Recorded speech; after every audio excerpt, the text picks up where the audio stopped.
네, 안녕하세요. 네, 안녕하십니까. 네, 우리 정혜경 의원님실 처음이에요. 네.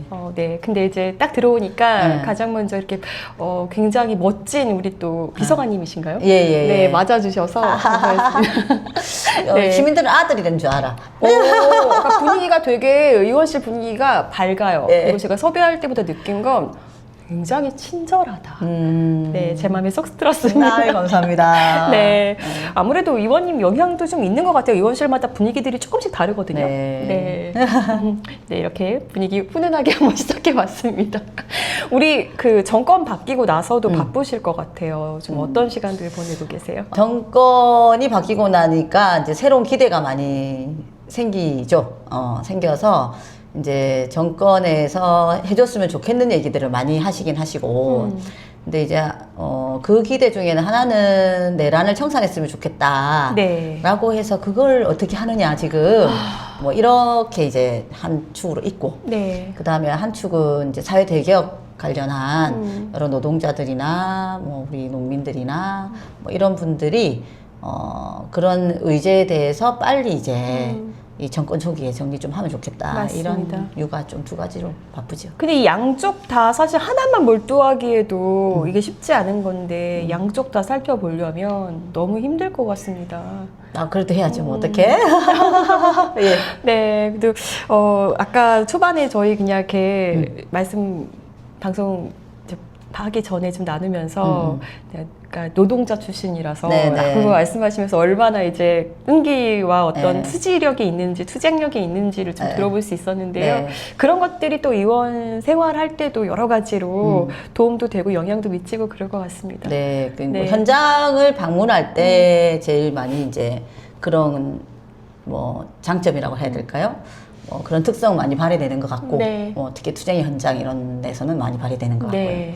의회에서는 이제 그냥 의원님들이 말씀하시는 것과 다른 이야기들을 조금 하는 거에 반영은 된다. 그럼 예를 들면 이제 법과 제도를 중심으로 율사 출신 뭐 이런 네. 분들이 하는 말과 노동자 출신이 하는 말이 또 다르죠. 예, 그래서 그렇죠. 그런 데서 조금 네. 차이는 있다 이렇게 좀 생각은 들어요. 저는. 맞습니다. 근데 시민들이 들을 때는 훨씬 와닿는 얘기들을 많이 이제 해주시고 진짜 현장에서 같이 하시잖아요. 함께 네, 하시잖아요. 네. 그래서 사실 오늘을 있게 해준 공신이라고 하기는 싫은데 네, 인물이 있습니다. 우리 윤석열 씨. 네. 네, 비상계엄 날로 돌아가 보면 그날은 뭐 하고 있다가 딱 그 소식을 들으셨어요? 저는 지인이랑 이제 술을 한잔 하고 있었는데 연말이고 사실 그때 송년회도 많이 잡고 예, 숙녀는 아니었고 오랜만에 만난 분이어가지고 같이 이제 쭉 술을 한잔 하고 있어서 몰랐어요 계엄이 터졌는지. 네. 근데 갑자기 전화가 안 통하는 거야. 전화를 못 받을 뻔했는데 받았어요. 네. 모르는 전화번호였어. 그래서 전화를 딱 받았거든요. 의원님 지금 계엄이 터졌는데 저는 어떻게 해야 됩니까? 이렇게 나온 거예요. 그래서 제가 깜짝 놀래가지고 딱 끊고 일단 있어봐라고 끊고 뉴스부터 네, 봤죠. 뉴스부터 봤죠. 근데 계엄 진짜 터진 거야. 네. 이거는 진짜다라는 생각을 했죠, 일단. 왜냐하면 그 전에 이미 계엄을 하니 많이 이런 얘기가 계속 있었기 때문에 이게 가짜라는 생각을 안 했어요. 조금 너무 당황했지만, 터질 게 터졌다. 터진 게 터진 거다라는 생각을 해서 너무 이제 그때부터 아주 긴장이 됐고, 그냥 바로 택시를 타고 제가 영등포에 있었거든요. 네. 택시 타고 바로 이제 국회로 갔죠. 그때만 해도 지금 계엄군들이 이미 막 진입을 하고 계엄군이 저는 그러니까 몇 시에 도착했냐면 11시 전후로 도착했어요. 그때는 군인은 아직 안 왔고 경찰들이 이제 맡고 있는 네. 상황이었는데 그 국회가 정문은 완전히 막 좀 이렇게 하고 있었고, 둘러싸여 그 다음에 이제 어떻게 있었냐면 이게 한 몇 미터? 한 3m? 이 정도 간격으로 네. 이제 경찰들이 쭉 서 있었던 거지. 담벼락을 네, 중심으로 쫙. 네. 그래서 제가 이제 저 정문으로 가면 빨리 못 갈 것 같은 거죠. 그래서 빨리 어쨌든 국회에 들어가는 게 목적이니까 그거밖에 머릿속에 없었어요. 일단 너무 아무 사고가 안 되고 빨리 국회에 가서 계엄을 해제해야 된다. 이것밖에 없어가지고 이렇게 딱 보고 양쪽으로 경찰이 있을 거잖아요. 중간에 탁 해가지고 담을 팍 뛰어넘었지. 다치진 않으셨어요? 다쳤죠. 아이고. 네. 그러니까 이제 높아요. 여성이 뛰어내리는 네, 네, 네. 높고 그 다음에 그 가시 장미가시 그렇죠. 이런 맞아요. 게 착 다 있거든요. 덤불처럼 있어서. 예. 그러니까 당연히 다치죠. 허리 뭐 그다음에 가시에 찔려가지고 뭐 이런 거. 의원님 중에 옷이 찢긴 사람도 있고 막 이랬거든요. 맞아, 그때 그날 당시에. 옷 찢어진 사람들 많더라고요. 그게 아마 그래서 그런 네. 거고 저도 마찬가지로 그렇게 해서 이제 담을 뛰어넘어서 막 뛰어가지고 그렇게 본청에 갔죠. 네. 진짜. 와, 예. 그때 얘기들 한 번 한 번 들으면은 이거는 드라마보다 더 드라마 같은 그런 이제 감동입니다. 아무 생각이지 않나 하고 다른 분들은 그 가족들한테 전화도 하고 네. 막 그러셨다더라고. 저는 그런 생각도 안 났어요, 진짜. 무섭진 않으셨어요? 무섭죠, 당연히. 무섭고 긴장되고 아무 생각이 안 날 정도로 공포스러움도 있죠. 네. 그러나 나는 국회의원의 책무로서 무조건 가야 된다. 그 생각만 했던 것 같아요. 그래서 그냥 그 당시에 혼자 있었단 말이에요. 그러니까 혼자 택시 타고 왔고, 혼자서 담을 뛰어넘었고, 혼자. 보좌진도 없고 아무것도 없었단 말이에요. 네. 그때 당시에는. 그래서, 하여튼 그랬었어요. 그래서 가족한테 전화도 한 통 못하고, 그날은 네. 너무 당황해가지고, 그러고 그냥 뛰어넘었죠. 지금 생각하니까 아찔하실 것 같아요. 그때는 그러니까 그때는 왜 나는 네. 그랬을까? 정말 그렇게 긴장했던 것 같아. 맞아요. 그러니까 진짜 아무 생각이 안 나고 가야 되겠다는 1년밖에 없었던 것 같아요.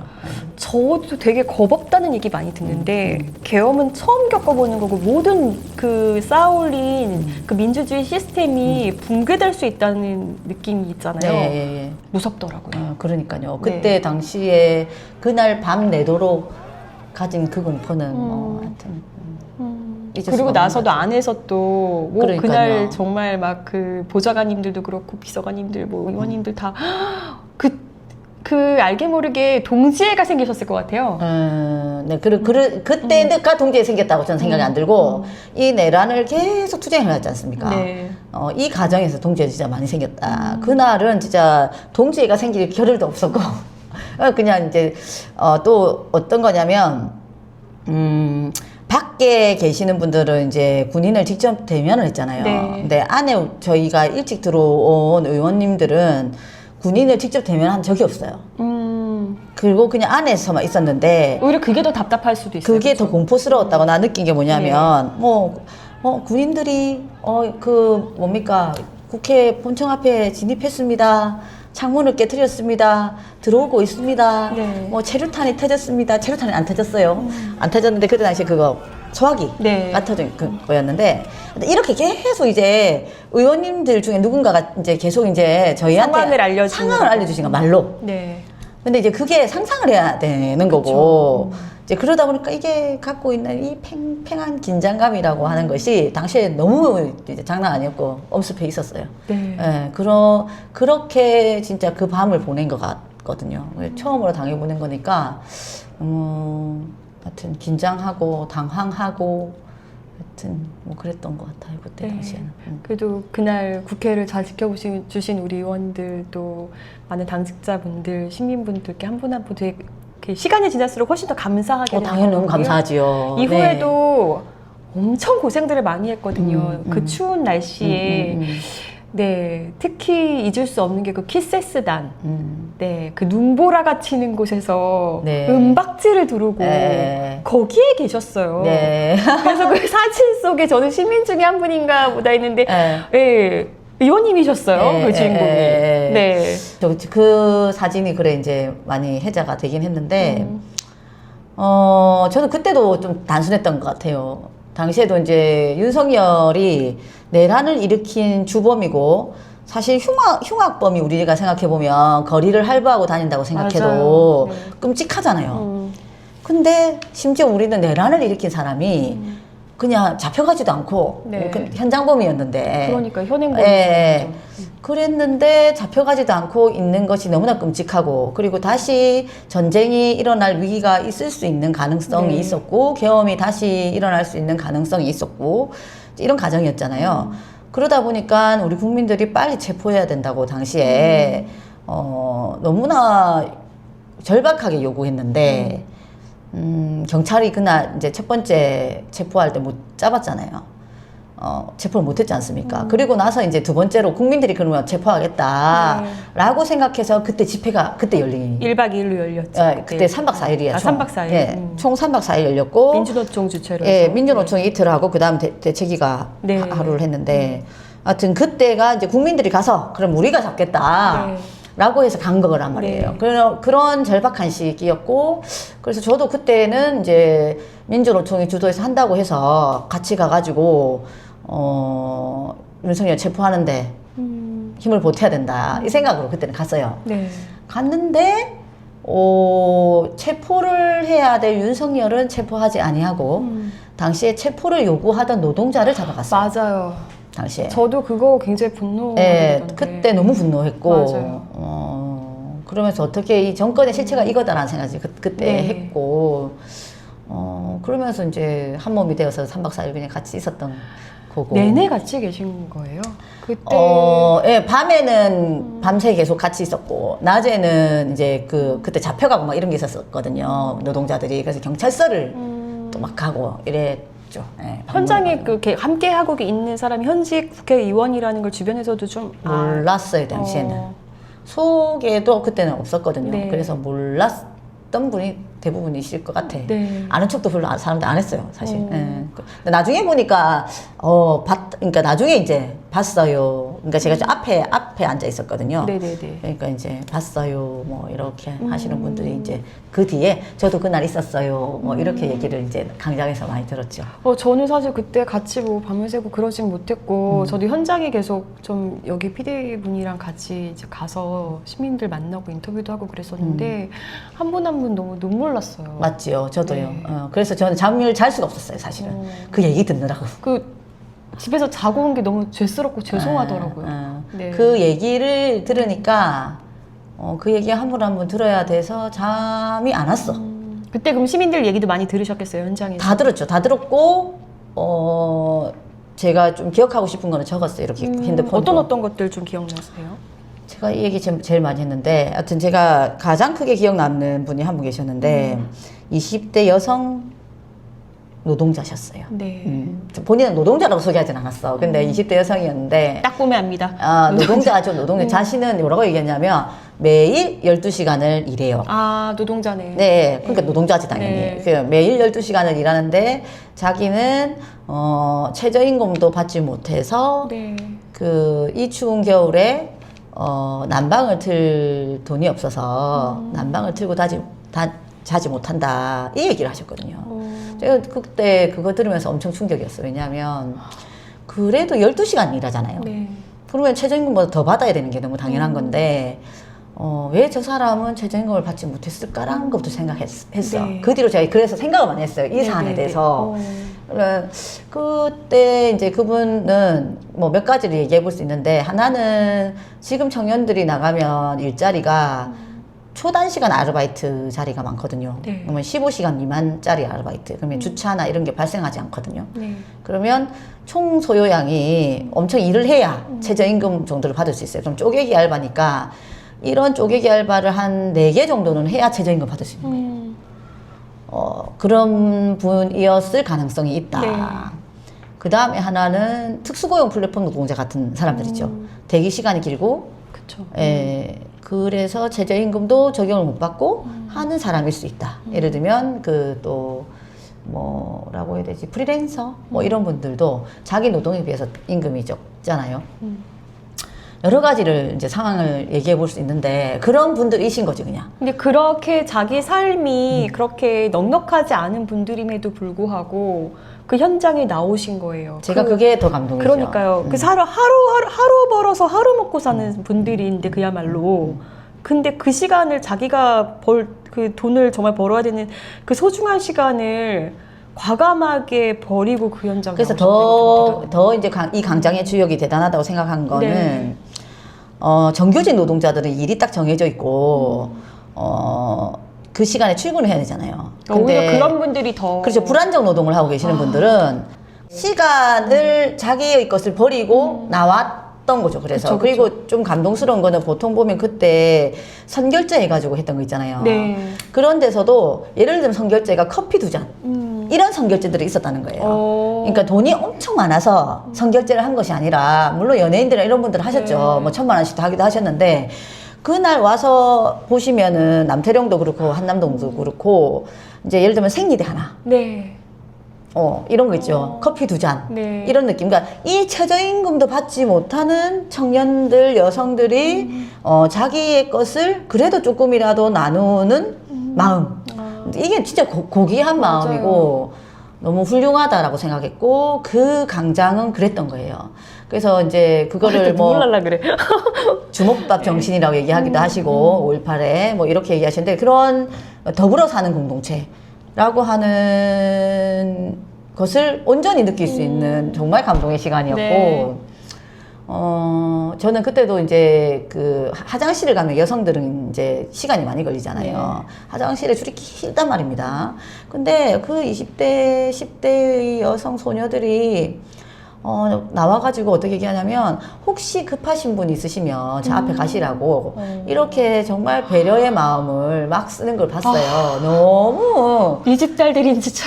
너무 네. 감동적이고 네. 너무 고귀하다라고 저는 생각했고 그래서 그날에 3박 4일이죠. 3박 4일에 그날에 있었던 일들은 저에게는 약간 세례받는 느낌입니다. 그래서 너무 가슴이 벅차고 제 인생에서 이런 시간을 또다시 할 수 있을까? 그리고 저는 그 말씀들을 들으면서 제가 국회의원이다 보니까 제가 해야 될 의정 활동은 저분들이 이야기하는 저 얘기에 하답하는 것이라고 생각을 했어요. 네. 그래서 이제 그런 의정 활동을 해야 되겠다라고 생각을 그때 좀 더 그러니까요. 확실하게 했지. 그 현장에 삼계셨던 의원님은 그게 의정 활동 내내 의원님을 이렇게 치열업하고 네. 뭔가 길을 제시하는 딱 경험일 것 같다. 네, 어디 뭐 땀만 먹기는 어렵고 평생 그 시민들이 머릿속에서 떠나지 않겠구나 싶어요. 네네. 근데 이제 결과적으로 그런데 사실 함께 하자고 할 때 의원실에서는 좀 그 보좌관 분들이나 이제 비서관님들은 아니, 3박 4일. 아니 왜 다른 의원님들은 여기 기자회견하고 뭐 이렇게 네. 좀 네네네. 의사당에서 하시는데 네. 왜 자꾸 현장에 나가시나 생각하실 수도 있었을 것 같아요. 그래, 네. 이제 그랬어요. 그때도 3박 4일 있는데 밤을 새는 의원은 아무도 없었거든요. 그러니까 이제 하다가 새벽에 가시거나 하셨는데 내가 밤을 새겠다라고 얘기할 때는 보좌진들 중에서도 일부는 걱정스럽게. 그렇게까지 체력을 관리해야 되는데 그렇게까지 해야 되냐. 그리고 이제 제가 그 밤에 있으니까 우리 당에 있는 당직자분들도 가서 좀 쉬라고 좀 의원님이셔야 저도 쉽니다. 잘하고 막 이렇게 이야기하기도 하셨어요. 네. 근데 이제 저는 이제 당시에는 너무 그분들의 이야기가 너무 이제 울림이 있었고 놓치기 싫었던 것도 있고 그 세례의 강장에서 저는 사실은 좀 춥거나 물론 아프긴 했어. 추운 것보다 더 힘들었던 건 그 자리에 계속 앉아 있는 거거든요. 맞아요. 그래서 뭐 해보신 분 잘 아시겠지만 여기 이제 한 무릎 위에서부터 시작해서 여기 등 어깨까지 해서 여기까지가 전부 다 아프거든요. 네. 그래서 당시에 그때는 일어나가지고 노래를 계속 일어나서 그게 안 춥고 안 아플려고 예, 하는 안 거예요. 춥고 안 아프려고 그랬던 그 시간도 전 너무 좋았어요. 저는 제가 그거 살짝 아는 게 제가 그 현장에서 밤을 새본 적은 없는데 저는 예전에 그 전광훈 씨가 그 청와대 앞에서 광야교회라고 해가지고 어르신들 막 대거 모아놓고 맨날 밤샜거든요. 네네네네. 저는 거기 잠입 취재하느라고 대단하다. 근데 정말 너무 춥고 네. 너무 집에 가고 싶고 네. 그거 좀 압니다. 근데 저는 또 이렇게 적진 속에서 정말 대단하시다라는 생각이 들고 함께 감사하고 싶어요. 이런 의원님 위해서 또 함께 하시는 우리 보좌관 비서관님들도 또 한마음이지 않을까. 네, 저분한테 감사한 들어야지 마음이. 그 얘기는. 한마디 들어도 되나요? 네, 그렇죠. 그때 솔직히 어떠셨어요? 네, 저도 뭐 나름 좋은 시간이었습니다. 이제 너무 방송 멘트인데. 아니 뭐 의원님이 말씀하신 것처럼 저도 그 분들의 이야기를 사실 국회에 있으면은 들을 기회가 잘 없는데 저도 나름 이 진보 정당에서 활동하고 있는 좀 이제 당원이고 이제 보좌진 우리 청년 세대가 지금 엄청 힘든 그런 삶을 좀 살고 있잖아요. 그런 청년분들이 소외받던 청년분들이 나오셔서 이제 자기의 이야기를 쭉 하시는 거예요. 그래서 서로 공감도 하시고 그리고 앉아 계시는 분들도 서로 챙겨주면서 이제 먹을 것도 나눠주고 진짜 아픈 사람 있으면은 옆에서 챙겨주기도 하고 그런 좀 모습을 보면서 요즘 현대 사회가 많이 공동체나 이런 서로를 좀 배려하는 그런 마음들이 좀 옅어지고 좀 극단적인 좀 개인주의 문화로 좀 가고 있잖아요. 그런데 이제 그런 광경을 보면서 그래도 이런 공동체라는 게 다시금 좀 살아날 수 있겠구나 하는 그런 희망들을 많이 느껴서 좀 좋았던 시간이었던 것 같습니다. 알겠습니다. 말씀도 되게 잘하시고 엄마 미소를 짓고 계셨어요. 그렇죠. 말씀하시는 동안 엄마 미소를 이렇게 짓고 계셨네요. 네. 아니 근데 거기서 그치지 않고 단식도 하셨단 말이에요. 네. 네. 윤석열이 빨리 탄핵이 안 되니까. 그렇죠. 그때는 그때 헌재 판결이 또 네. 길이 안 잡혀가지고 또 단식을 우리가 했죠. 맞죠. 그때 한 열흘 열흘 했습니다. 정도 하셨죠. 예. 그 결국은 그때 병원에 실려가셔서 많이 좀 걱정됐었는데. 네. 네. 그때는 이제 또 트랙터를 또 그 경찰이 탈취하는 바람에 남태령. 예, 그러니까 이제 단식 농성장에. 단식 농성장에. 예, 네. 모르시는구나. 예, 그 제가 얘기 단식 뭐예요? 그때 9일째였는데 그때 이제 트랙터를 남태령에서부터 몰고 오는데 그게 안 뚫혔고 그래서 농민 쪽에서 이제 트랙터 한 대를 우리 단식 농성장에다가 그냥 한 대를 이제 전시를 하는 느낌으로 갖다 놨어요. 네네. 근데 그것을 새벽에 이제 경찰이 탈취를 해가려고 한 거지. 그래서 제가 그때 이제 천막농성에서 자고 있었는데 이제 막 사람들 깨우는 거지. 네. 큰일 났다고 하면서. 그래서 뭔 일이 발생했는가 보다 생각해서 제가 이제 갔다가 탈취하는 장면을 목격한 거죠. 그래가지고 그때 당시에 경찰을 막 가가지고 이렇게 몸으로 그래가지고 저를 갖다 이렇게 막 이렇게 딸랑 들어가지고 이제 막 폭력적으로 이제 진압을 그때 했지. 단식 며칠째? 9일째. 그때 기운도 없으셨어요? 예, 그렇죠. 세상에. 그런데 이제 그거를 몇 번씩 했거든요. 이제 저는 이제 무조건 막아야 된다고 생각했으니까 네. 가져가는 거를. 그때도 하면서 좀 깨달았죠 또. 경찰이 그렇잖아요. 헌재 길이 안 잡혀가지고 이렇게 우리가 나와가지고 이렇게 시민들이 밥도 굶고 그죠 밤을 새우고 이렇게 하고 있는데 잡아가야 될 윤석열을 안 잡아가고 이렇게 농성하고 있는 이 사람들을 탄압하고 있는 이 상황을 보면서 또 이 권력은 또 누구를 위해서 있는 것인가 뭐 이런 생각을 그때도 많이 했어요. 근데 이제 그때 건강은 괜찮으신 거죠? 지금?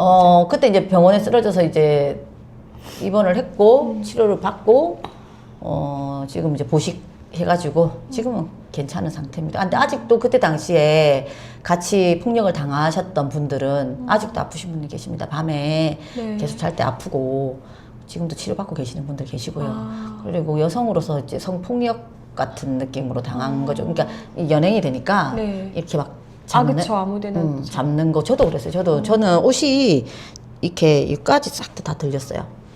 그러니까 이제 여성은 특히나 더 이제 아니 의원인 걸 알면서도 그렇게. 네, 제가 의원이라고 분명히 밝혔고 책임자 나오라고 어떻게 된 일이냐고 그거를 물어보고 확인해서 하려고 했는데 나오지도 않았어요. 그래서 제가 지금은 그 폭력적인 그 사건에 대해서 검찰에 고소해 놓은 상황이고. 그때 특정은 돼요? 누가 그렇게 했는지가. 그때 그 종로 경찰서에 계시는 경찰관들이시죠. 정말 부끄러운 짓 많이 했네요. 많이 했지. 네, 좀 화가 나네요. 그리고 또 사실 그 키스스단 거기서 이제 찍힌 사진 같은 경우도 그게 뭐 윤석열 지지자인 것처럼 또. 예, 그랬죠. 이상희 의원님께서도. 또 충격적이었지, 그것도. 네. 그게. 어떻게 그럴 수가 있죠? 그거 알면서 그랬을 것 같은데. 그렇지. 그러니까 그렇게 자신들이, 젊은 사람들이 그렇게 열심히 하고 있다는 것을, 윤석열에게도, 그리고 자신들의 지지자에게도 보여주고 싶었던 근데 것 그 같아요. 사진의 주인공이 하필 정혜경 의원님인 예. 거는 몰랐던 것 같아요. 그런 것 그러니까 같아요. 그걸 그렇게 예, 왜곡을 그랬겠죠. 했겠죠. 그리고 그 뒤로 바꿨으니까 네. 그랬겠죠. 네, 몰랐던 그리고 것 같아요. 사과라도 좀 받으셨는지 전혀 받은 적이 없죠. 예. 그리고 그것이 다시 가공되기도 했었어요. 그분은 안 그랬지만 다른 국힘이. 예. 진짜 할 말을 잃습니다. 이번에 혹시 보셨는지 모르겠는데 어제죠. 그 16일 날 윤석열 그 공판 7차 공판이 있었는데 네. 그 질문하는 기자한테 여기 인사해야 되니까 좀 비켜달라. 예, 봤죠. 아유, 참. 그러니까 어이가 없는 일이지. 그러니까 그런 뭐 대통령의 또 그런 대통령을 낳은 정당에 참 이렇게 할 말이 없습니다. 맞습니다. 지금 우리 국민들이 이제 그나마 이제 정권이 교체되고 나니까 그런 고통에서는 좀 그래도 해방은 된 것 같아. 다른 이제 기분 좋은 소식들이 있으니까. 아니 저희 집도 막 그렇게 정치 고관여층이 아니거든요. 뉴스를 되게 즐겨보기 시작했어요. 네, 그러니까요. 네. 조금 카타르시스 같은 게 느끼는 것도 있는 것 같아요. 지금은. 뭐 제가 언론에 많이 소개된 몇 장면들을 이제 여쭤봤지만 의원님 또 생각나시는 가장 고생스러웠던 아니면 좀 지금 생각해보니 보람이 있었던 아니면 지금 생각해보니 참 그래도 흐뭇했던 어떤 장면도 떠오르실까요? 보람과 흐뭇했던 것보다 충격적인 게 뭐였냐면 탈옥했던 장면. 탈옥. 예, 윤석열이. 네. 저는 그걸 잊을 수가 없어요. 막게 손흔들면서. 네, 웃으면서 나왔던 네. 그 장면 너무 충격적이었거든요. 저는 이 모든 내란의 6개월 과정, 7개월 과정 중에 가장 충격적인 장면이 그 내란보다 더 충격적이었어요. 그게. 어떻게 저럴 수가 예, 있나. 예. 근데 지금도 뭐 부정선거 같은 거 계속 선동하고 흔들면서 또 뭔가 계략을 꾸밀 것 같다는 예, 그렇죠. 우려가 좀 있어요. 그렇죠. 네. 지금도 충분히 하고 있다. 그리고 그 리박 사태나 이런 거 보면 이제 그렇게 계속 극우 세력들을 양성하고 국민들을 갈라치기 할 이런 부대들을 마련하고 네. 있다. 뭐 네. 이거는 계속 있는 것 같고 그것을 진압해내는 게 지금 우리가 해야 될 과제인 것 같고 그래요. 그렇죠. 어제도 공판 나와서 그렇게 뭐 지지자들한테 인사하니까 비켜달라 이렇게 얘기하는 것 자체가 언론에 그게 이제 공개되면 뭐 지지자들이 환호할 것이고 왜냐면 어제 확실히 보니까 숫자가 줄었어요. 그러니까 나를 좀 응원해달라 뭐 그런 메시지였던 것 같아서 너무 저도 네. 어떻게 저렇게 뻔뻔할 수가 그러니까요. 있나 생각을 네. 했는데요. 네. 네. 아 진짜 네. 사실 이제 윤석열 계엄 이후에도 굉장히 우리가 충격적인 장면들 또 우리끼리 있는 감동적인 장면들 맞으면 되게 충격적인 네. 일들을 많이 겪었지만 몇 번 있었지 계속. 어우, 네. 끊임없이 네. 뭐 큰 정신없이 사건이, 일어났어요. 네, 계속 맞아요. 연속적으로. 되게 정신없이 그래서 일어났는데. 내란은 계속 진행 중이다라는 게 입증되는 시간이었던 것 같아요. 맞아요. 네. 근데 이제 어떤 모 당의 분들은 내란은 끝났다, 국민의힘과 소통한다, 뭐 이런 얘기 하셔가지고 누가 그러고 있노? 네, 있습니다. 저기 뭐 미래지향적인 분들 네 계신데요. 네. 네, 사실 윤석열 그 3년 동안도 지옥 같았다라는 분들 되게 많으시거든요. 네네네. 그렇죠. 특히 노동자들의 목소리를 많이 듣는 의원님 입장에서는 굉장히 많이 네, 예, 그런 그렇죠. 안타까운 당연히 이제 가장 호소들을 크게 윤석열한테 기억으로는 그 아무래도 양해동 열사죠. 아 맞아 잊을 수 없죠. 예, 잊을 수가 없고 그 건폭머리로 그냥 악마화되는 이렇게 노동자들을 갈라치게 하는 그리고 그 혐오. 그러니까 저는 이제 우리가 강장에서 외쳤던 게 차별, 혐오, 배제, 폭력이 없는 세상이라고 얘기했는데 실제로 윤석열 3년은 노동자들도 그걸 계속 당했죠. 맞아요. 예. 그랬고 거기에 희생된 것이 양해동 열사였고 그것도 5월 1일 날 네. 돌아가셨는데 그날이 우리들의 날인데 그날에 자신의 몸에 불을 땡겼던 그 마음은 어땠는가. 아유 나 눈물 날라네. 그걸 또 왜곡하고 뭐 이렇게 예, 그렇죠. 네, 그런 예, 언론들이 인간으로서 할 일은 아닌 것 같아요. 예. 그러면서도 뭐 그 저는 너무 또 괘씸했던 게 그 노동자들을 배신한 또 김문수를 또 노동부 장관을 시키고 경산호 위원장 시켰다가 또 노동부 장관 시키고 결국은 그 사람이 지금 네 국민의힘의 대선 후보까지 되면서 뭐 노동 약자들을 위하는 것처럼 소리를 낼 때마다 저도 노동자의 한 명이기도 하잖아요. 기자이기도 네네네. 하지만 예. 네. 어떻게 저럴 수가 있지 싶었는데 정말 노동자들 천불이 나는 분들 많으셨을 거예요. 그렇죠? 그렇죠. 그때 당시에 그 분노는 뭐 상상 초월 이상이었고, 당시에 김문수라고 하는 저 배신자가 어디 그 대선 나왔을 때도 전태일 기념관 가고 이랬잖아요. 정말 이거는 뭐 모욕당하는 느낌. 모욕이죠, 당연히. 들었다 이런 저 어떻게 저럴 수가 있는가. 저 배신자라고 하는 건 저렇게까지 가는 거구나. 라고 하는 생각을 좀 많이 했고, 노동부 장관일 때도 마찬가지로 자신은 마치 사회적 약자를 위해서 뭔가 하는 것처럼 이야기하는데, 네. 결국 갈라치기 하는. 예, 결국은 갈라치기 하는 거죠. 이제 윤석열이 했던 것과 네, 똑같이. 그러니까 예, 노동자끼리 갈라치기. 예, 갈라치기 하고, 그리고 실제로는 갈라치기 하더라도 이 사람들한테 잘해주면 돼. 근데 이 사람이 잘해주는 게 아니에요, 그게. 맞아요. 뭐냐면, 사회적 약자를 얘기하는, 예를 들면 이제 특수고용 플랫폼 노동자라든지, 현재 노동권을 제대로 보장받고 있지 못한 사람들에게는, 그러면 노동권을 제대로 보장받게 해줘야 되잖아. 노동자로서의 규정도 안 되고 있는 사람이고 적용을 못 받는 거면. 그러면 그분들이 사회적 약자라고 생각하면 그분들이 온전하게 노동권을 보장받을 수 있도록 해주는 게 노동부 장관이 해야 될 일이지 않습니까?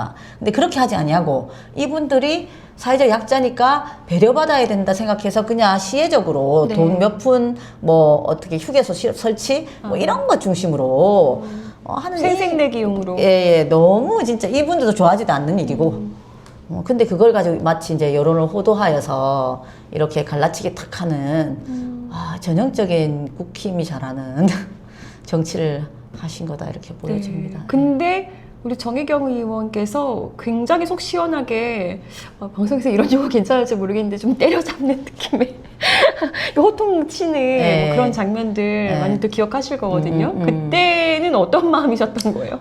그때는 우리 노동자들의 마음을 전달해야 된다고 생각했던 거죠. 그래서 우리 노동자들이 얼마나 이 지금 김문수를 장관으로 삼는 것에 분노하고 있는지 뭐 이것을 이야기하는 것이 제가 이제 국민의 대표로서 해야 되는 네. 일이라서 그렇게 그 마음을 한 거죠. 그래서 네. 진짜 그래서 감정이 더 실렸을 수는 있어요.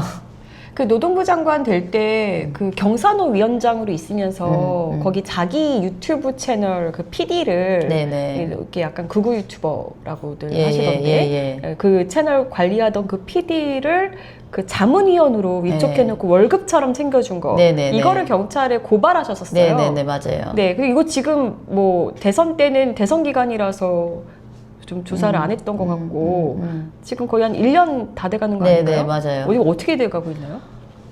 지금도 피의자들을 조사 한 번조차 안 했거든요. 그러니까 아예 조사할 생각이 없어 보이는 느낌이라고 해야 될까? 의원님만 지금 고발인 조사를 받으신 예, 거잖아요. 그렇죠. 몇 맞아요. 시간씩. 네. 예. 그렇게 돼 있고. 네.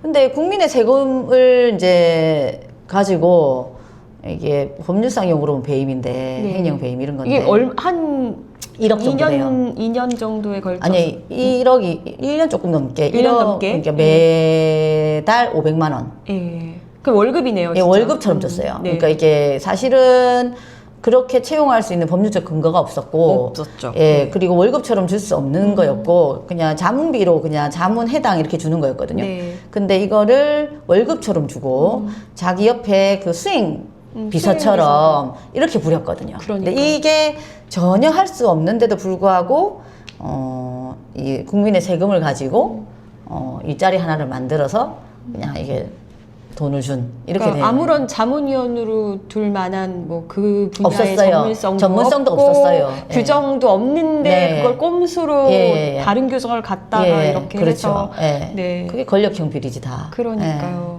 그런데 청렴 문수 뭐 이렇게 해서. 그래서 제가 썽해놔가지고 한 번 더 대선 때 다시 얘기했지. 이거 이렇게 하고 있는데 무슨 정정당당한 청렴이냐. 그러니까 그분들은 얼굴에 철판을 한 몇 개를 깔았을까 싶은 정도로 자신의 한 행위에 대해서 너무 뻔뻔하신 네. 것 같아요. 그래서 저는 그게 이제 대선 때 이미 고발한 지 한 9개월 정도 지났는데도 뭉개고 있길래 근데 경찰에서는 대선 후보기 때문에 뭐 그 후로 미룬다 뭐 그래 뭐 그건 그럴 수도 있긴 한데 너무 이제 다른 후보와 형평성 문제에서 좀 다르다 이렇게만 느끼고 근데 그럼 그 후에 지금 또 없죠. 조사가 되는 줄 알았거든요. 안 되고 네, 있어요. 되고 있나요? 전혀 안 되고 있고.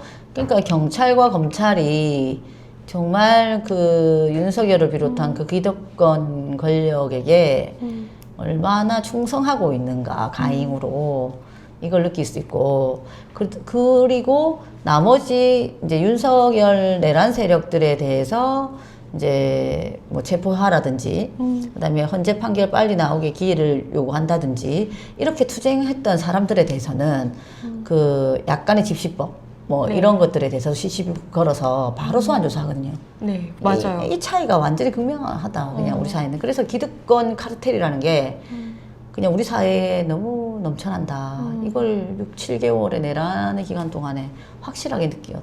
맞습니다. 네. 네. 너무 참, 네.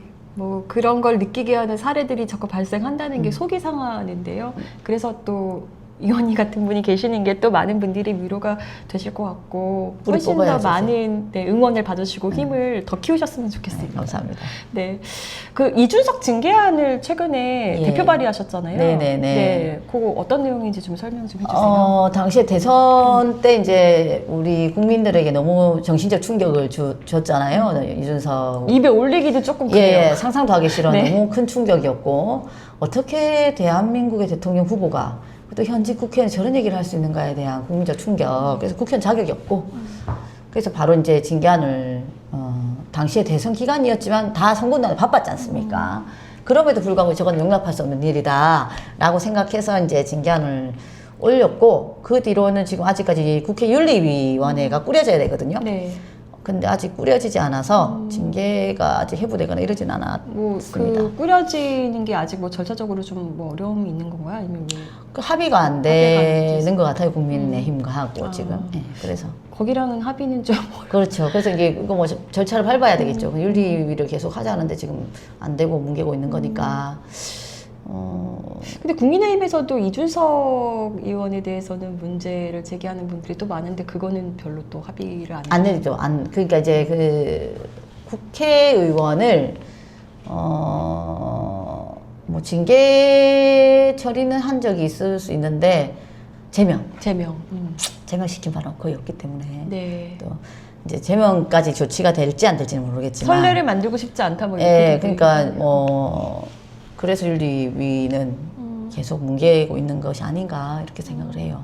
네. 그 의원님 얘기를 조금 이제 개인적인 얘기를 좀 더 들어보고 싶은데 네. 노동자 출신이세요. 네네네. 네. 노동자 출신으로서 사실 국회의원까지 온 사례가 사실 이렇게 드물지요. 드물죠. 네네. 네. 아, 어떻게 오게 됐냐고 네. 물으시는 건가요? 네, 저는 이제 비정규직 노동자 출신이니까, 그, 처음에 이제 제가 그, 마산 수출 자유 지역에 네. 그, 뭔가 카 오디오로 만든 회사에 있었어요, 외자기업. 네네네. 네. 거기에 들어갔는데, 당시는 이제 IMF 이후에 비정규직이 막 양산될 때 그때 시기였어요. 그래서 이제 지금은 있을 수 없는데 같은 라인에 똑같은 일을 하면서 네. 옆에서 하나는 정규직, 하나는 비정규직 이런 시대였거든요. 네. 그런 시대에 제가 이제 같이 일을 했는데 저는 비정규직이었죠. 학교를 졸업하고 처음으로 가서 제가 노동자가 돼서 임금을 받는데 네. 그 이제 월급은 진짜 절반이었고 그 다음에 근로계약은 매달 해야 됐거든요. 네. 네, 매달 한다는 거는 생각해 보시면 왜 1년에 한 번씩 근로계약을 해도 스트레스. 그때 되면 스트레스잖아요. 그럼 한 달에 한 번씩 그 스트레스를 받는 거예요. 그럼 어떤 거냐면 월말에 그 다음 달 근로계약을 해. 그리고 나면 조금 심리적으로 안정이 되겠죠. 네. 그럼 한 2주 정도를 안정감 있게 일을 하다가 2주 지나서부터는 다음 근로계약을 걱정하잖아요. 그러면 이제 그때 당시에는 그 우리 라인의 물량이 감소되냐 아니면 뭐 이런 걸 촉각에 곤두세우고 그때부터 감소된다는 소문이 돌면 그때부터는 밤잠을 설쳐요. 내가 안 나가려고. 그러면 어떻게 하겠어요? 이 비정규직 노동자는 일을 잘해야지만 안 나가겠죠. 경쟁적으로 할 수 경쟁적으로 할 수밖에 없고 쉬는 시간에도 일을 해요. 아, 뭐 이렇게 노동 착취를 이제 막 하는 이런 가정의 삶을 살았는데 결국 저도 이제 근로계약을 한 60번 정도를 하고 네. 잘리고 나왔어요. 마지막에는. 네, 잘리고 나오면서 저는 비정규직이 한이 맺혔어. 세상에 이런 제도가 우리나라에 있단 말인가. 어떻게 이렇게 잔인한 제도가 있을 수 있는가라는 생각을 그때 했고, 그래서 이런 제도가 없는 사회, 차별이 없는 사회를 만드는데 제가 역할을 해야 되겠구나 당시에 생각을 했고 그때로부터 지금까지 이제 살아온 건데 결국 이제 제가 쭉 해보니까 이제 비정규직 이제 노동조합을 하고 뭐 노동운동을 쭉 하면서 학교 비정규직 예. 그 뒤로 이제 학교 비정규직 노동자들을 만나서 이제 이렇게 사는 건데 결국은 이 비정규직의 제도를 없앨 수 있는 길은 법과 제도를 바꾸는 곳에 와야지 바꿀 수 있는 거죠. 그쵸. 그냥 아스팔트의 투쟁만으로는 네. 안 된다. 결국은 정치 권력으로 이 법과 제도를 만드는 것을 해야 한다. 라는 생각이 최종 결론이었고, 그래서 여기까지 오게 됐습니다. 주변에서는 좀 반응들이 어땠어요? 이렇게 나 이제 국회의원 될 거야 라고 했을 때. 아니, 주변에서 더 이렇게 우리 정혜경 동지가 해야 돼요. 그렇다기보다는 이제 저도 이제 다른 사람이 노동자 대표 선수로서 정치인이 되기 위해서 선거운동이나 이런 것들 제가 했고 또 어느 순간에는 제가 필요해서 누군가가 저에게 나가라고 얘기를 하는 곳이고 그래서 제가 대표 선수가 됐죠. 그때 당시에도. 근데 이제 주변에서는 누군가는 해야 되니까 나만 아니면 돼도 있고. 그러니까 가족들 입장에서는 왜냐면 이제 뭐 그냥 본인의 어떤 뭐 본인의 성공을 위해서 국회의원 배지 달겠다 이런 분들도 솔직히 많잖아요. 네. 그런 분들이야 주변에서 뭐 그래 뭐 더 그럴 수도 있지만 의원님처럼 국회의원 되면 더 고생할 것 같은데 또 이거를 잘 아는 분들은 왜 또 그 가시밭길을 가나. 그렇죠. 우리 아들은 당시에 엄마 그걸 왜 해? 우리 그러니까 후보 나오면 돈도 많이 들고 이제 재산도 없는데 남을 위해서 이렇게 그렇게 언니 엄마가 해야 돼? 라는 질문이 첫 번째 우리 애들은 있었고요. 우리 남편은 될 것 같지도 않은데 한 번 후보가 되면 계속 나와야 되는데 그래서 저 정치 인생을 살았는데 그걸 자기가 감당이 안 되고 또 스트레스 많이 받는 일. 예, 그래서 처음에 다 반대했지. 예. 그 어떻게 설득하셨어요? 그래도 집안 식구들부터 설득해야 되잖아요. 근데 식구들은 처음에 설득이 당연히 안 되고 제가 한 활동을 보면서 네. 자연스럽게 얘가 하고 싶은 것이 저런 거구나라는 것을 이해하고 그 다음에 격려해 줄 마음이 생기고 자랑스러워지고 이런 과정을 통해서 집안 문제는 다 해결된 거죠. 네. 의원 되고서 그 의원 되길 정말 제일 잘했다 이렇게 느낀 순간 있으셨나요? 그때 제가 이제 뭐 제일 잘했다고 생각이 드는 건 아닌데 하고 보니까 제일 잘했다 이런 느낌이 있었던 게 뭐였냐면 제가 국정감사할 때 학교 급식복을 입고 네. 국정감사장에 섰단 말이에요. 그거는 이제 제가 하고 싶은 의정활동이라고 하는 게 그분들이 자기가 국회의원 된 것처럼 네. 느끼게 만들고 싶은 게 제가 하고 싶은 의정활동인데 그걸 그날 느끼신 거지. 그러니까 저기 편지 제가 붙여놨는데 편지가 왔어. 저기 편지가 그분들. 예, 그분이 쓰신 건데 이제 제가 국정감사한 것을 보고 이제 편지를 저한테 쓰신 거예요. 그래, 아들하고 반 거야. 아들이 중학생이었어. 근데 이제 한 번도 아이에게 자신의 이야기를 해본 적이 없을 거잖아. 근데 내가 만든 국회의원이 저기서 지금 하고 있는데 같이 엄마랑 보자 해갖고 애랑 손잡고 이제 본 거야. 네. 근데 엄마 이제 근데 우스꽝스러운 이제 복장을 하고 의원이 나와가지고 얘기를 하는 거지. 근데 이제 제가 이제 당시에 밤에 이분들이 여기가 다 연골이 의원님도 보니까 마디가. 저는 급식일을 안 했어요. 괜찮아요. 그건 아닌데. 예. 네. 그런데 여기가 다 아파서 네. 밤에 잠을 못 잔다 이런 얘기를 했어요. 거기 이제 얘기를 하면서. 근데 그것을 보고 애가 어떻게 했냐면 엄마 이렇게 해서 엄마 손은 괜찮아? 이렇게 얘기한 거야. 그래가지고 그분이 자기의 노동을 네. 아이한테 위로받은 느낌 있잖아요. 그래서 그때 눈물이 칵 쏟아진 거야. 아니 그냥 솔직히 이게 의상만 그렇게 나와서 대강 뭐 쇼맨십을 보였다 이러면 사람들이 감동받지 않아요. 오히려 더 욕을 먹었을 건데 진심이 통한 것 같아요. 하여튼 그랬어요. 그래서 그 당시에 그분이 이제 자신의 이 십수년간의 노동이 아무도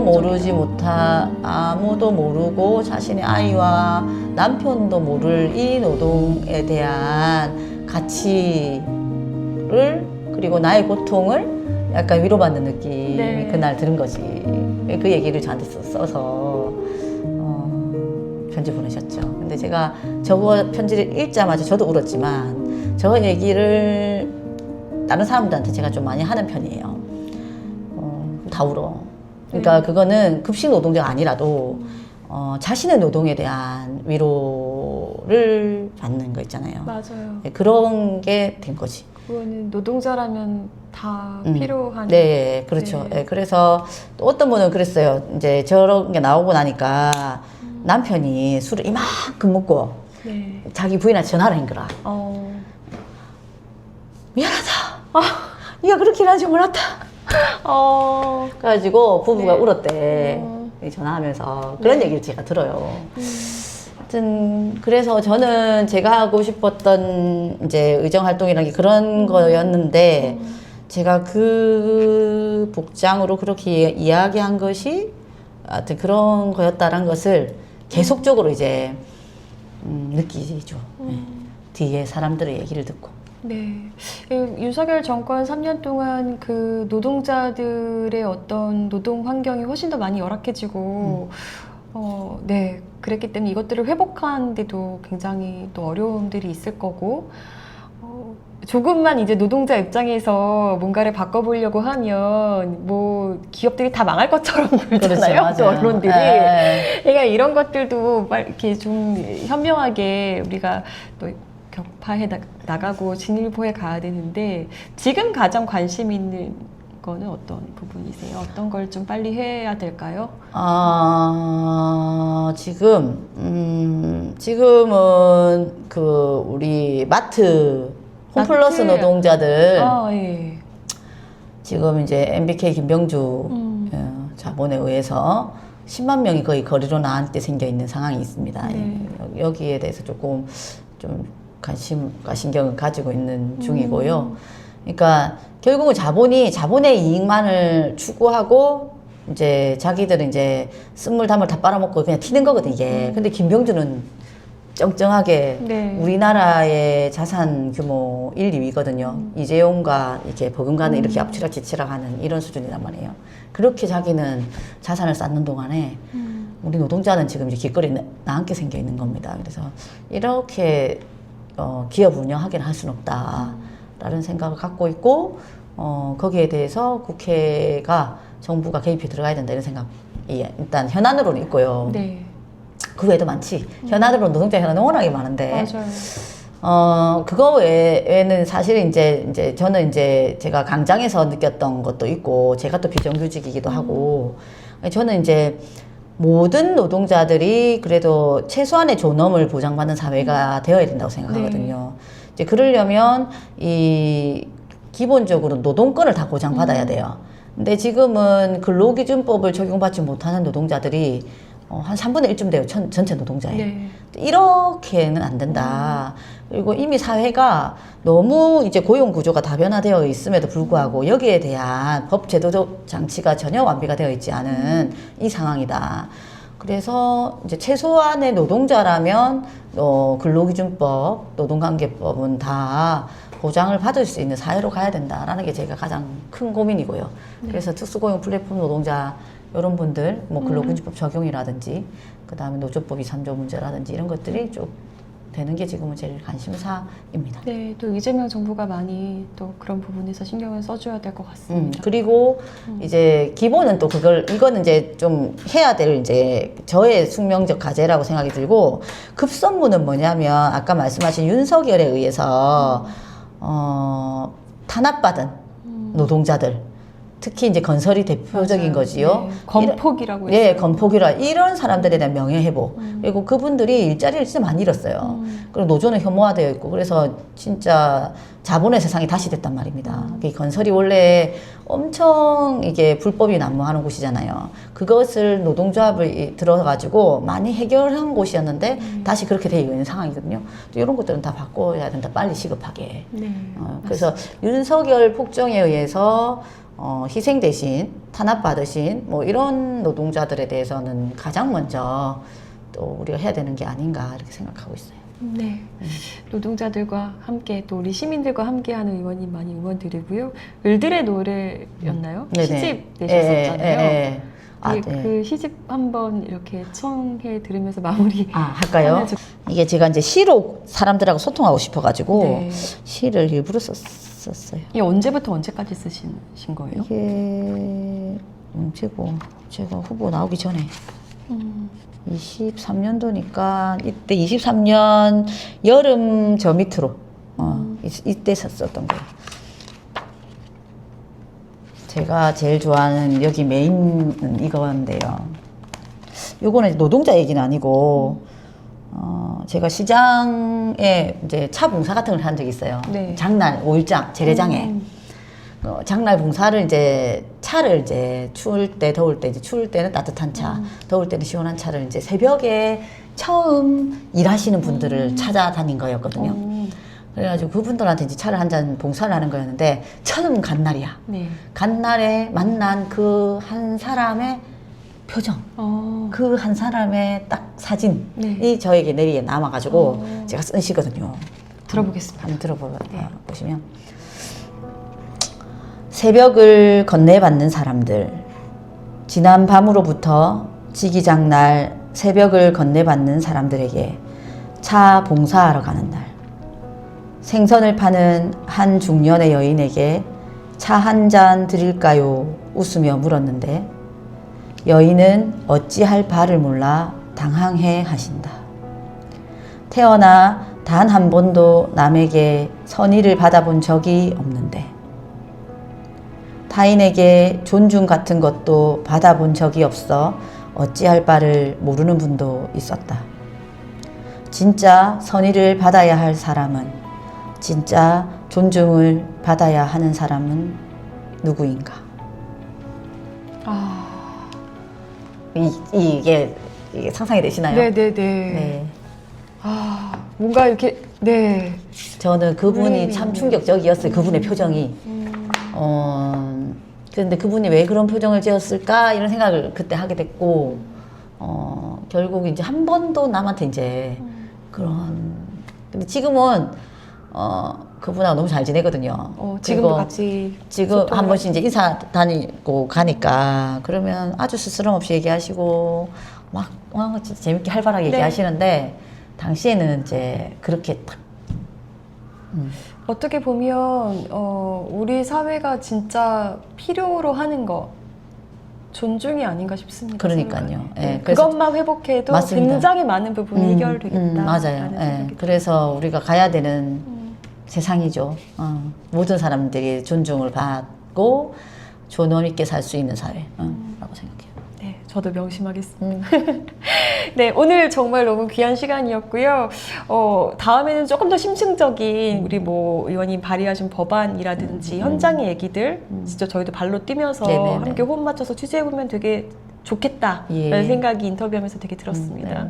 네, 마무리는 그걸로 할게요. 왜? 나는 땡땡땡한 정혜경이로 기억되고 싶다.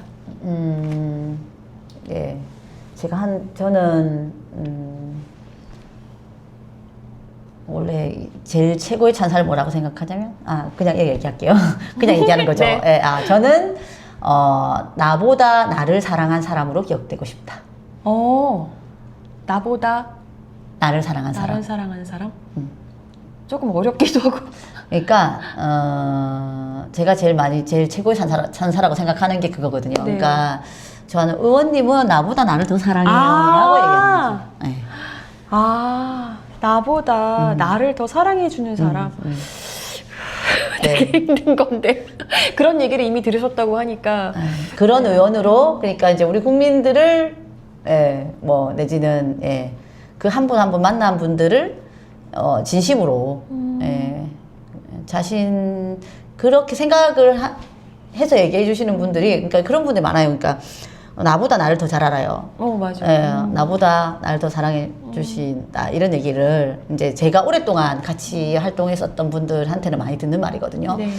그게 이제 국민들한테도 고통받고 있는 뭐 이런 분들에게는 이제 그런 사람으로 기억되고 싶다. 제가 어차피 해야 되는 몫은 저는 차별받고 소외받는 사람들을 위해서 일하는 것이고 뭐 잘 사는 사람들을 위해서 일하는 사람이 많으시니까 네. 국민들은 그냥 알아서 잘 사세요. 그렇죠. 그러니까 네. 저는 제가 할 영역은 딱 여기에 있는 것이라고 생각하고 그 차별받고 소외받는 사람들이 에게 제가 그런 사람으로 기억되면 좋겠다 이런 생각합니다. 맞습니다. 이렇게 존중하고 존중받는 그런 세상을 기대하면서 오늘 여기서 인사드리겠습니다. 네. 감사합니다. 고맙습니다. 네.